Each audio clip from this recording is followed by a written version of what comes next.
how do you think you get it done and why? I think, what's up guys? Welcome back to the weekly scraps. I know it's been a while, but we are back here in beautiful Newark, New Jersey. I'm joined by Jake Fine, the best content creator in the game of MMA right now. Giving him his flowers right now because he always says I never give him any credit. No. Give him. All right, thank you.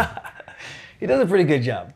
As you guys can see by the quality of the stepping up of the channel, opposed to when I was doing everything by myself, which is still crazy. Which was still good quality back. Yeah. Like you did a good job. I used to run my own vlogs, edit my own vlogs. During fight week, cut them up and put them out the very next day before I got my fight week started. So, which if you know anything about what a fighter goes through when they cut weight, especially as much weight as you cut, that's a lot of mental.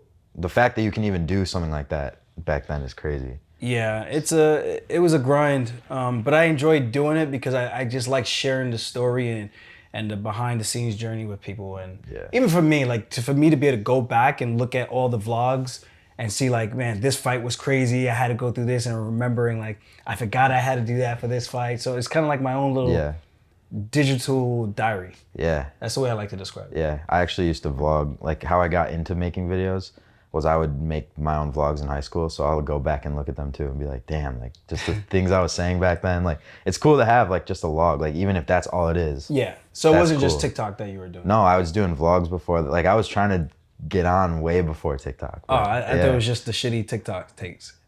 The shitty TikTok takes came after, but I was doing Taekwondo vlogs on TikTok too. Oh wow, that's so cool. I was always I was always into documenting. So this job is perfect for me. Nice, perfect. Yeah. Shout out Nerd Focus, new partner, new sponsorship partner. They are sponsoring today's episode. So thank you, Nerd Focus. We're gonna do big things, man. I'm excited to work with these guys. They got a good vision of where they want to go, really good direction, and I like the product. I like what they're doing. And again, they're from the East Coast as well, so that's what's even better. Yeah. So it just kind of goes hand in hand. So I look forward to just doing more things with these guys.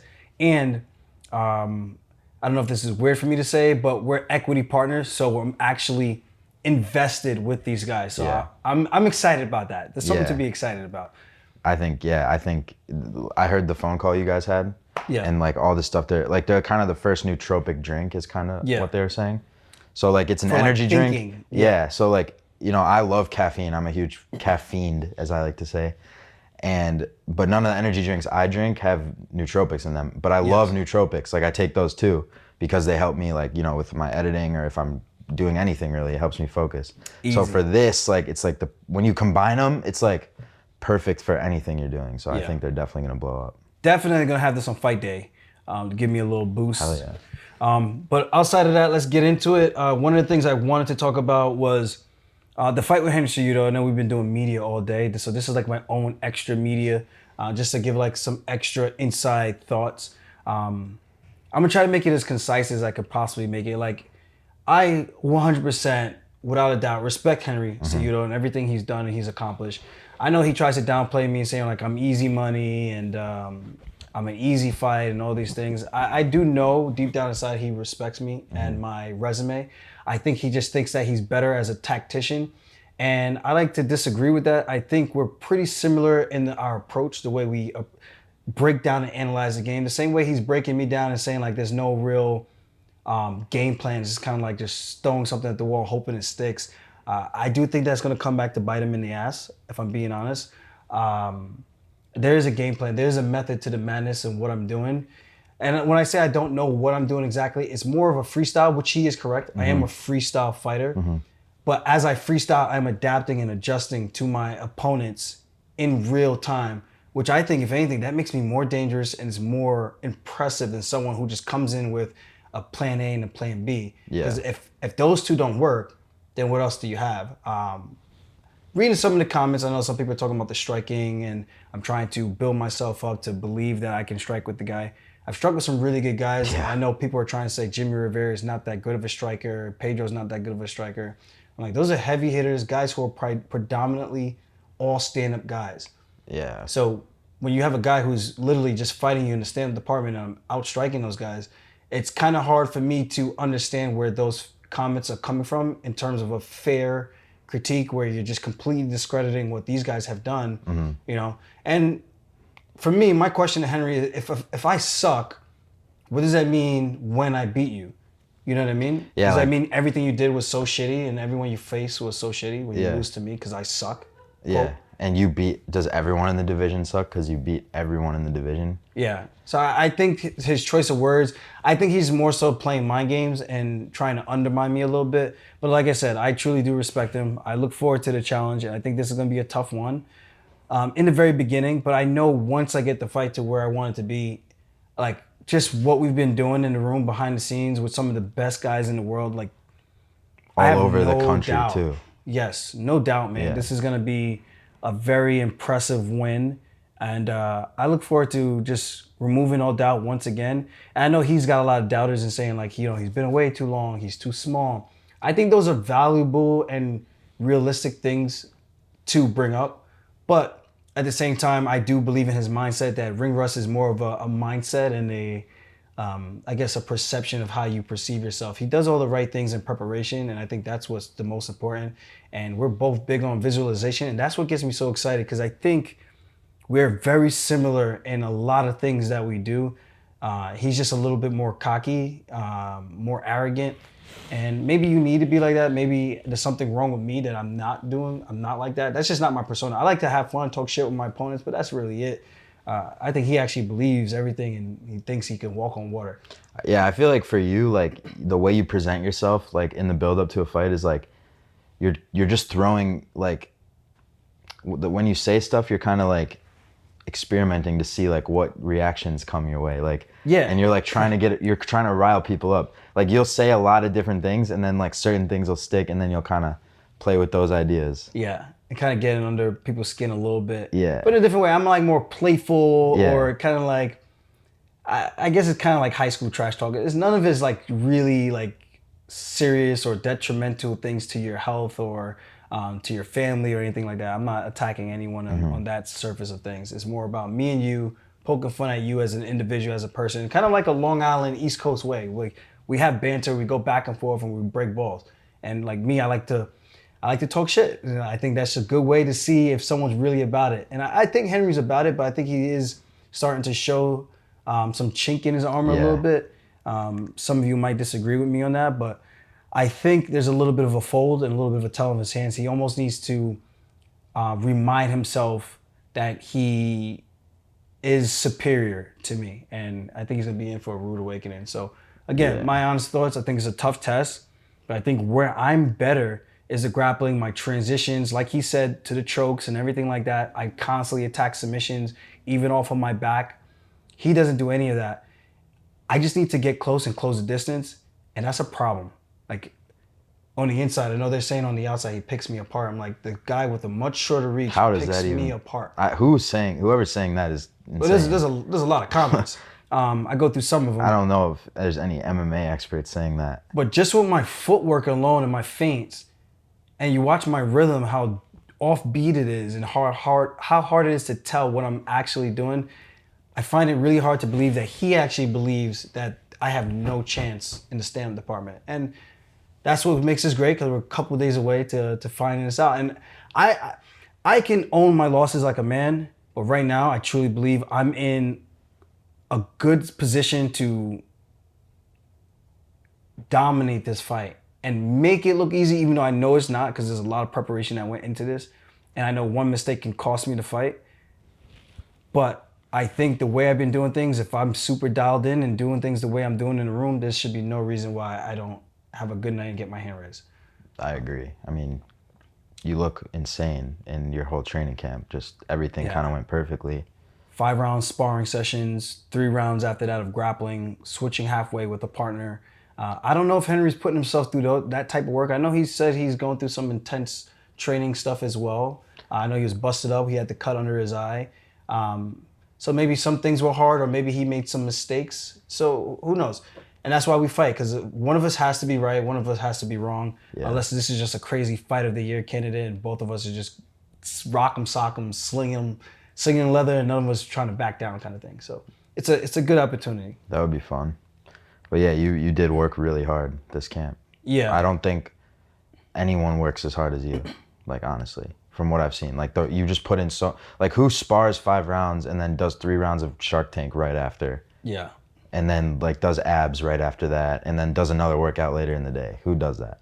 Someone who wants it badly. And that's what I want, man. I want this badly. And it's not just about beating Henry. It is about beating Henry Cejudo. It's about beating the name more so than anything else. And I would like to offer him a big slice of humble pie. So hopefully May 6th is my night. We get it done. And I just want to remind the world, like, I didn't get here by accident. And I don't think anyone gets anywhere by accident unless they're like some trust fund baby. And even then, you still kind of got to put some work in or learn to do something to have some type of success with your own individual life. And for me, like, just some of my background, I don't know if a lot of you guys have followed me closely enough to understand this, but in the very beginning, when I was in college, I was a full-time student. In between wrestling seasons, I would take fights. And then in between that, after my last collegiate career of wrestling, so my last collegiate match at the national tournament, D3, 1 month later, after I cried my eyes out, taking 6th place, losing my last match, super frustrated. Oh, I cried a lot. Really? I think it was a 3 seed or the 4th seed, and I lost in the very first round with 5 seconds left on the clock. Got taken down. And bro, my eyes lit up because I was in cruise control. I'm like, I got this. I'm going to the finals. This is going to be cakewalk. I'm beating these guys without even really trying. This guy hits a Hail Mary throw, a body lock. The guy was like 6 feet tall and hits a beautiful body lock, takes me down. I tried to scramble out right away and they gave him the points. Long story short, I lost that match. I had to wrestle back. My first return match in the wrestle back in the back bracket to qualify to place was a guy who's also a returning All-American. So 2 All-Americans in the wrestle back, 2 guys that should not have lost, that end up facing each other in the very first wrestle back round. And I had to win 3 matches in order to even place that year. So it was a tough claw back, but I think that shows the type of mental fortitude that I have, even after losing, being ranked and seeded that high in the tournament, being able to compose myself and still go out and compete and get on the podium, which was no easy task to do. But I knew after that was done that I was turning my career over to MMA. And 1 month later, I made my pro debut. Guys, while I was in college, still finishing up as a student athlete, I was a professional athlete. Cutting weight, going to a full schedule of classes. And that was just the dedication I had. I told myself, like, I had a vision. Like, if I'm going to do this, I might as well do this now while I'm in college and I have the luxury of no kids, no real serious bills. Like, I had bills, but no real serious bills. I had no girlfriend at the time. I was just all in on trying to do this crazy sport called MMA and trying to see if I could make anything of it the way John Jones did, because he was the guy I was looked up to at the time because we went to school together. Mm-hmm. And he got into the UFC within like 6 or 7 months of starting his pro career. And that was like my challenge. That was the goalpost. I was like, I want to try to do that. Even though it was much smaller, I think my weight classes was a lot more talented than his at 205. But that's besides the point. It was still trying to make that run. So when I stayed up there, even after college was over, I stayed upstate in Ithaca, like right in between Ithaca and Cortland in this middle of buttfuck nowhere. And eating in between training sessions. I would eat McChickens, I would eat 4-piece dollar sandwiches, and that would be my fuel to get to the next training session because I was a broke kid, didn't have a lot of money. I was coaching for $1,000 for the entire season, and I was cutting hair for like anywhere from $7 to $10. So you had to make that money like stretch by eating dollar meals. Yes. And on top of that, while full-time training.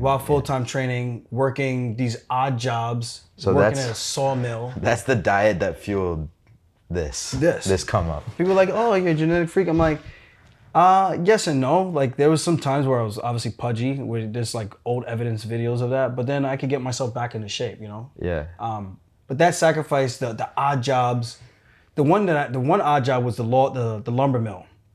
We'd spray paint. We had these masks on, but they barely worked. Paint would get in my nostrils, so I'd blow my nose in the morning or after work, and it'd be green. So I'm inhaling all this and I'm going to a training session. I'm doing that all day, 8 hours a day, early mornings. And it was interesting, man. I had a very unique ride that I would never take for granted. And it was about making those sacrifices. I'm like, yo, if I'm going to do this, I got to do this now. It's not going to be easy. These are jobs I don't want to do, but it's paying the bills right now, helping me to get by. And I had my refund check money. So I did have a little bit of a cushion, but that's money I'm still paying back from college. Yeah. That was like my, I don't want to say safety net, but it was kind of like, if I budget this and piece it out, like this amount for the month for gas, this amount for my phone bill, this amount for food, I made it work, man. So like when you kind of like choose that struggle and then you're actually going through it, like eating crappy food all the time, inhaling the paint to get to your training session to fund your life, basically. Like, is this what you envisioned? Like owning a, you know, being wealthy, being champion. Is this what you saw happening, or what made you go through that? Because a lot of people would start that endeavor, and then it's not even like, it's like the grind just to get to the training session where you're getting punched in the face. Yeah. So like it's like you do the hard thing to get to the hard training session where you're choosing to be hurt, basically. Like it's a different level of like, I want this. What made you want that? You know, I looked at it a little bit differently. Like I knew you could get hurt, but getting hurt almost felt fake to me in the weirdest way to explain it. I don't have the proper adjective for that, but it felt fake. Like I almost felt indestructible at that age. Like I would go through these crazy training camps, just running my body through a wall. And if I tweak something, I just bounce right back like a day or two later. So it was never really like a thought of mine, like real injuries where I needed surgery and things like that. Because if I had to get those type of things on my journey, things could have played out a lot differently. So thankfully, I had a relatively safe training camp for most of my situations coming up the circuit, and that played a very big role in getting here without having too many bumps in the road. Where now I'm starting to see a lot of these younger guys who are getting injured, they're getting these hand injuries, they're breaking their hands. Like Pumi is a prime example. Yeah. So it almost feels like the juice is not worth the squeeze. So for me, it was a little bit different in the terms of how I was able to do things, get through training camp safely, and my mentality of fight smart, fight to my strengths. I don't need to go into these rock 'em, sock 'em robot fights in the very beginning. Just go out there, get the job done, and smoke these guys as fast as I can. And for the most part, I pretty much almost finished everyone I fought in the early beginnings of my career. But yeah, those odd jobs make me appreciate being here so much more, because I didn't think like this is what it would look like. I'm not wealthy, you know. I would consider myself maybe rich, maybe at this point. I did a very good job of learning how to budget early as an early accountant major, and then I switched over to physical education. So knowing how to budget, always being a hustler since I was in high school, selling cupcakes, selling Capri Suns, selling candies and chips like that in the hallways, that was me. So I always had an eye for just being an entrepreneur and just kind of understanding the hustle, because having your own thing, your own money, there's something about that just makes you feel more manly, more empowering as an individual versus always needing to ask someone for something, leaning on myself and my own to get up and go hustle and go get it. Yeah. So I think with that being said, I think sometimes people try to discredit me, but they don't see the work that goes into even just getting to the fight. And not just for me, for all the fighters. And I'm a very big person on, I think all the athletes deserve respect. Like, yeah, it's okay to criticize, but I think when you get disrespectful, that's where it could be a little bit distasteful for me. And that's the only thing I have an issue with. Other than that, I think it's fun for the fans to have an opinion, get into the banter. I think that's all cool. But I think just like anybody else in any job, if you want to get somewhere far in life, you have to make sacrifices. We were just talking about earlier, like people that want to do all these things, but then they're like, oh, but then I can't go to this and I won't have money for that. Yeah, like I never had that. You say, I want to, like, for example, I want to be a doctor, but then you like look at the grind that it takes to just become a doctor at the lowest level, and you're like, fuck, that makes it not worth it for me. Like, yeah, everyone kind of has things they want to do, but then they look at what it takes to do it, and you're like, I don't want to live like that. And then you settle for something lower on the totem pole, and like that's how a lot of people operate. But like even like if you want to do anything you want to do, there's people who want to do it more than you, And you have to like, you know, when it's like early in the morning and you got to get to work, you have to either do it or don't do it. But that's like, you're making that decision in the long run. Like, if I do this now, it's going to get me to where I want to be. If I don't do this now, I'm not going to get where I want to be. And like how, you know, that's everything kind of takes that level of grind, I think. Like if you want to, if there's something worthwhile to you, there's going to be hard moments. Yes, 100%. And it's kind of like that quote, at least I always see it on the Muhammad Ali posters. I said, suffer now, don't quit. Suffer now and live the rest of your life like a champion. And I truly do believe that for any craft that you're in, because the way I always broke this down, even when I was thinking that I had these aspirations to be an NFL player, NBA player, and I ended up just being 5'7" once I finally hit a growth spurt in college.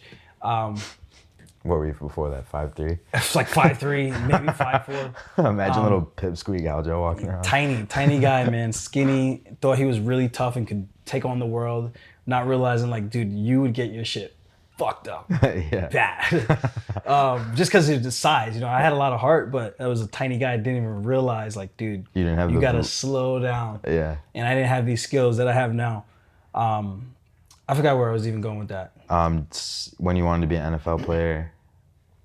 Oh, so the way I rationalized that in my head, I would look at some of the most popular athletes that we had and the most talented athletes that we had. And I would go, okay, this is one school, Uniondale. Then we have Freeport. We have some freaks over in Hempstead, like built specimens. Maybe not the best football programs and things like that, or basketball programs. And then you see other kids from Suffolk County, and that's just Nassau. So now I'm like, okay, you take all these kids from here, the best of the best here, and the best of the best from this county, how many kids is that? And okay. Now what about New York State when we start to go upstate and we start to look at the other counties? How many kids is that? And then you start to look across the country and you're like, that is a deep ass pool of talent from the average people, everyday person who just plays ball thinking that they can make it. And really, you're just a spot filler on the roster. We all have those star players that were on the team. For the most part, most schools do. And you think that they're going to do something until they start to run into competition that's like them. They find the other version of them. Now the difference is, what's going to separate you two? Who's putting in the extra work? Michael Jordan got cut. How much time did he put in after in the offseason to get back to an opportunity where he could possibly make the team? And then look what he did after that. And it's just all about persistence. It's all about dedication. It's all about perspective and your vision. And I do think you have to make those sacrifices with anything if you want to have anything worth having.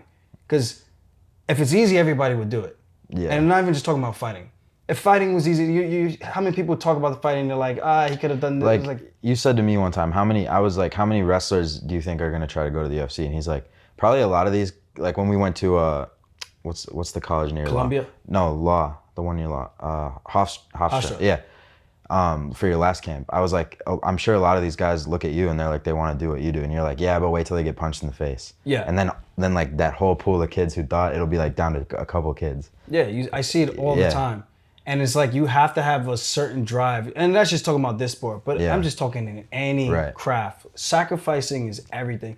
You know how many people talk about like going to the gym, getting fit, and making these lifestyle changes, the New Year's revolution thing that people are always talking about.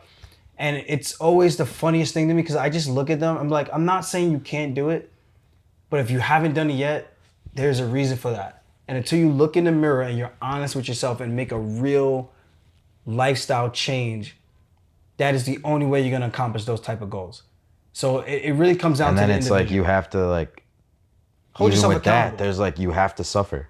You have to. You have to accept that. Like, and it's going to be uncomfortable. Yeah. It's not, like you can't eat the fucking cookies at the fucking press conference. Some people work 2 jobs, they have families, they have kids, and they try to figure out, well, I am so busy, how do I find time? I'm like, well, how do you find time to do any of the other things you do? I'm sure sometimes you come home from work, you probably sit there and you pop on the TV. You know what I mean? So it's like, why not during the TV, can you not do a couple workouts or things like that, at home stuff you could do? Or maybe go to the gym instead before you go home, even if it's just 20 minutes. And then they'll be like, oh, I want to have balance.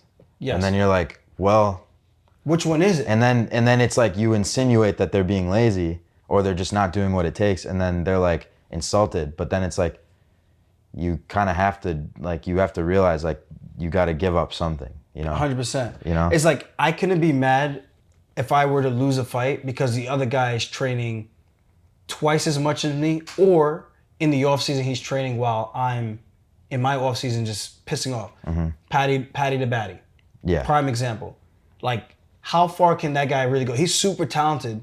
Some would say that he should have beaten Jared on paper, just based on what his potential is. And his skill set versus Jared's. Age, skill set, flexibility, just his overall assessment as a human, like what he's able to do with his body. But then you got a guy who's actually living in the gym. He's living a cleaner lifestyle, mentally strong, been through heroin addiction and came back and battled some of the craziest dark places that you could be. And you think you're going to break this guy because you're just naturally more talented on paper? No, dude. Hard work beats talent when talent is hardly working. And that's the prime example that I could give people. So you can make the excuses or you can get up and find a way. Right. And I think that's what I was able to do. Find a way to make it work. Like, put the excuses aside and like go do the workout. Budget your money, eat the $1 meals. Like most people would be like, nah, I can't do it. Bro, I have to have my Chipotle. Dude. It sucks. I have to. It sucked. Trust me. I have to have my Starbucks. Like that. It's like, do you though? Like, there would be days I would cut hair, and then if I could get 2 heads in a day, I would be so happy because I could at least go buy a slice of pizza to have something to enjoy that's a little bit more tasty or something like that. Or if I just had a fight, I'm like, okay, I got a couple of bucks in my pocket. I could budget this out, and now I can have this. And it's almost like rewarding yourselves, like delayed gratification versus like I need this now and waiting till later when you actually earn it. Like after hitting off a milestone kind of thing. So that's why, like for me, I don't necessarily feel bad or sorry for people. I know we all dealt a certain hand. I don't think my hand was that much better than a lot of people. I'm sure there's a lot of people that it is better than that probably don't have any of these opportunities. And that's why living in this country, I don't feel bad. I literally don't feel bad for anybody. Because like, how can I feel bad for you when you do have all these resources?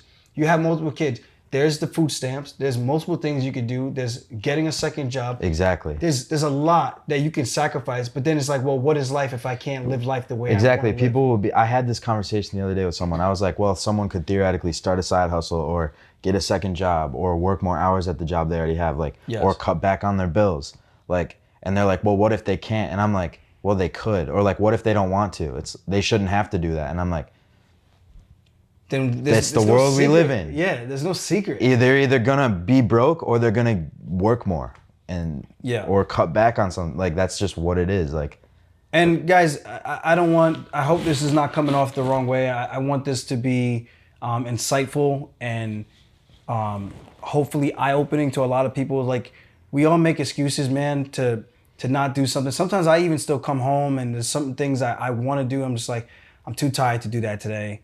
And that's the crutch right there. Mm-hmm. But when you recognize those patterns, you're able to kind of nip it in the butt a little bit better or not let it happen as often. I'm not saying to not have fun. You still got to live your life. But it's a work balance, and it's also what's more important to you. Do you really want that thing that you keep talking about or think that you can be? Or is the other things, like I miss birthday parties, I miss weddings, I miss a lot of things that I wish I can always get back to create those memories with people. But in the long term, it ended up working out. That's one. And two, my life is my life. And if this is what I want for myself, and if that is what you want for yourself, you got to ask yourself, how important is this to me and the life I want to live and the life where I want to be with my life?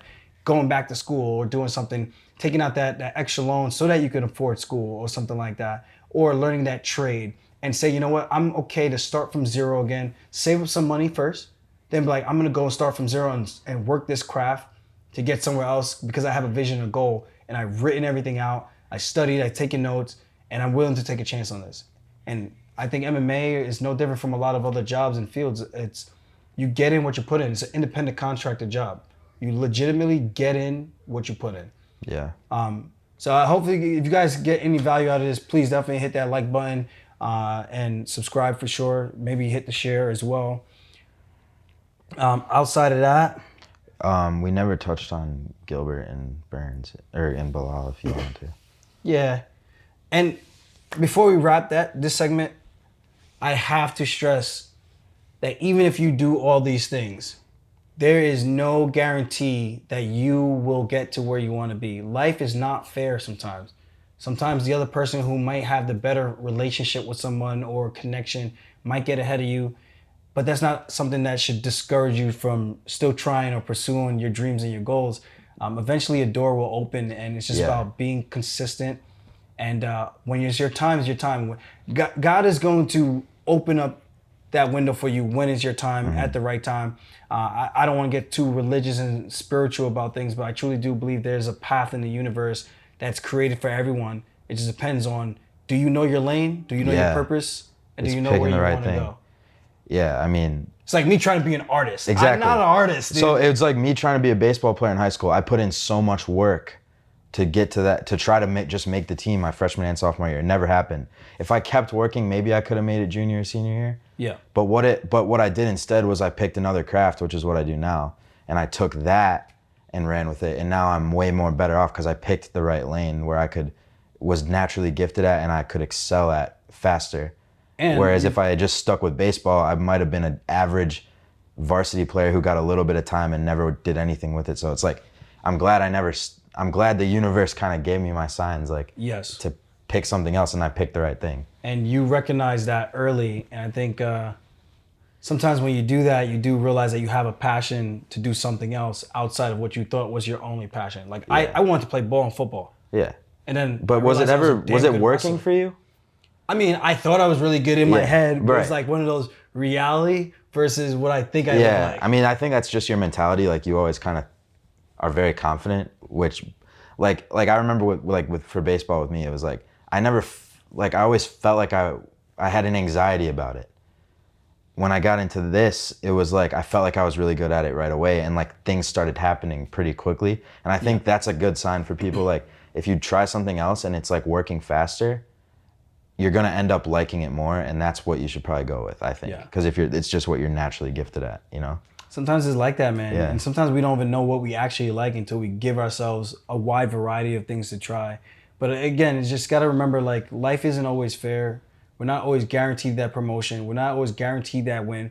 I did a hard-ass training camp, all that recovery, traveling to Colombia, Medellin, going to BioAccelerator, doing the stem cell treatment, not drinking, giving up alcohol for how many months at this point? When I always drink in every training camp, but it doesn't mean my sacrifices will guarantee that I will win. It gives me a better opportunity, probably gives me a mental leg up. It gives me a good feel and vibe inside that I did everything I could possibly do to win, but it's not guaranteed. Sometimes it's just not your time. And you're always better off that you put in this training camp. Even if you lose, you're better off that you put in a hard training camp. You don't regret the hard work that you do. Yeah. But you will regret the work that you didn't do leading up to that opportunity. And this is an opportunity. So Saturday night is my opportunity to shock the world again. And I feel like I left no stones unturned. And I truly do believe we did the right work that's going to put me in a great position to get my hand raised. Now it's up to me. Go out there and execute everything we did for the past 12 weeks. I think a good way to maybe wrap would be, how do you think you get it done and why?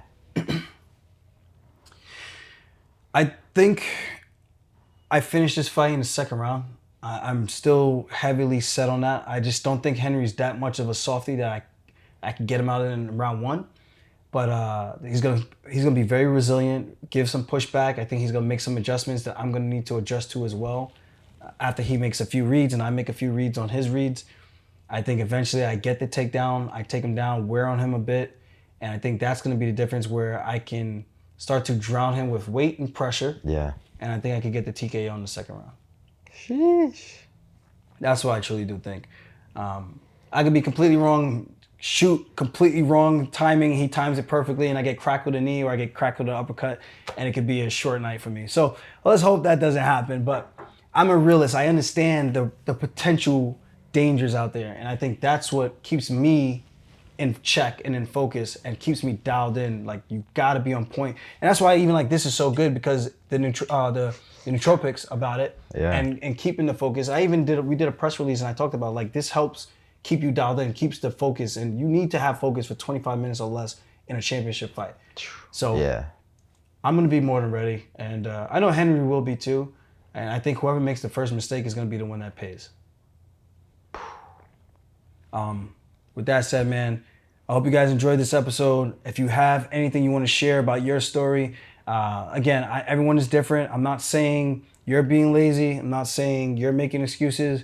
But sometimes when the same thing constantly happens, you got to look in the mirror and start to take some accountability and take some responsibility for where you're at in life. Yeah. And you can't always blame other people. I even have like family members that blame me for where they are in their life. Yeah. As if we weren't grown up in the same household. We didn't do all the same things together. So it's kind of weird to even mention that. But I think when you realize that that could even be amongst your own family, I can only imagine how many people out there in the world probably feel the same way, almost a sense of entitlement. Like, yo, we're not owed anything but death and taxes. You know, everything else is an opportunity out here to make something of yourself. So get off your ass and go get what you want. And it's going to take time. You're the perfect person to say that because you come from very humble beginnings. Yeah. A lot of people who say what you're saying grew up in a big house, got their college paid for by their parents, and they still have the audacity to get on a microphone and say that. But you shared a bed with 4 of your siblings, did everything, you know, from your own work ethic, and like no one helped you with anything and only asked you for stuff when you got it. And you still like, you're the perfect example to be talking about. Work hard, you know, stop making excuses. That's it, man. Hope you guys are ready. UFC 288. We're coming, baby.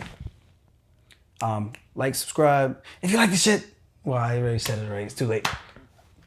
Stay focused, Buy baby. Nerd Focus. Boom. Peace.